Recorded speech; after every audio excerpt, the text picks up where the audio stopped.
Friends, इस video में हम 10th क्लास की एनसीईआरटी बुक फर्स्ट फ्लाइट से प्रोज में first lesson a letter to God की स्टडी करेंगे, जिसको जीएल फ्यूंस ने लिखा है।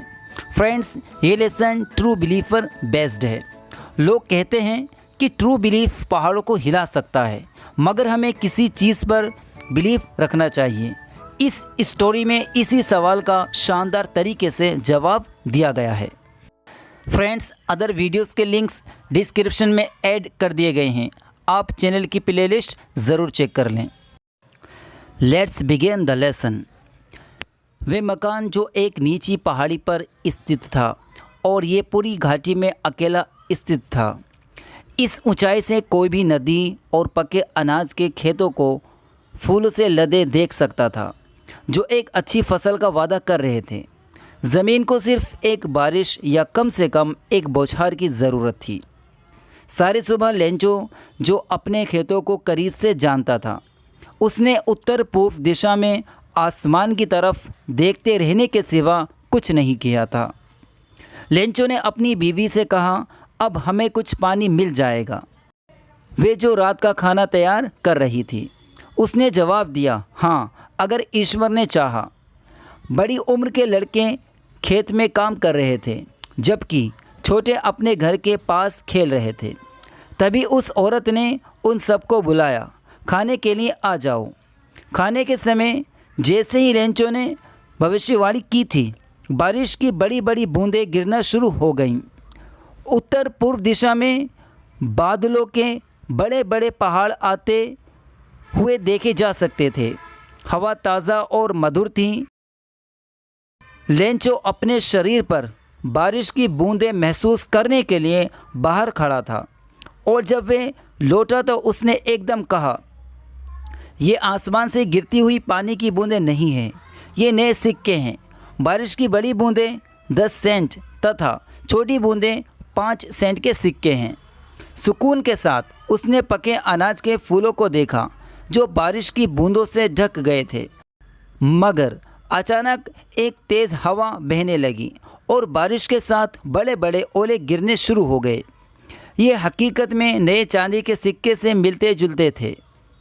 बच्चे भी बारिश में भीगते हुए उन जमे हुए मोतियों को इकट्ठा करने के लिए निकल पड़े। ये तो हकीकत में बहुत बुरा होता जा रहा है, लेंचो ने कहा। मैं उम्मीद करता हूँ ये जल्द ही गुजर जाएगा। मगर वे जल्दी नहीं गुजरा। 1 घंटे तक ओले घर, बगीचे, पहाड़ी की ढाल, अनाज के खेत सारी घाटी में पड़ते रहे। खेत सफ़ेद हो गया जैसे नमक से ढक गया हो।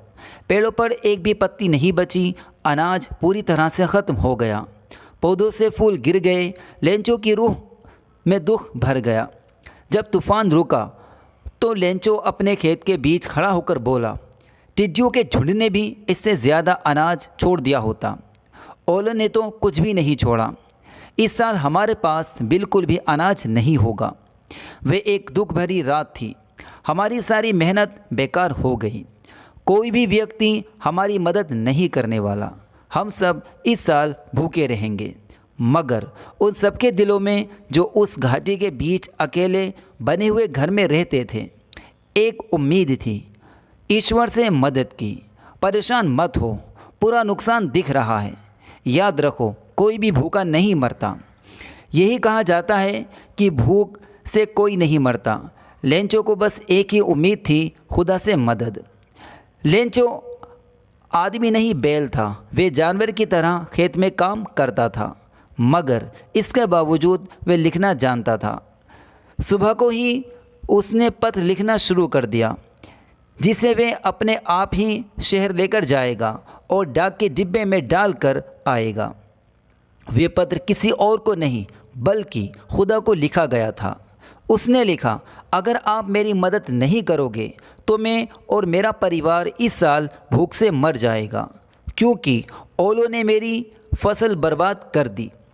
मुझे अपने खेत में दोबारा से अनाज बोने के लिए और अगली फसल आने तक जीवन चलाने के लिए 100 पैसे की ज़रूरत है। उसने लिफाफे के ऊपर खुदा के नाम पत्र लिखा और पत्र को लिफाफे में रखकर बाहरी मन से चल दिया।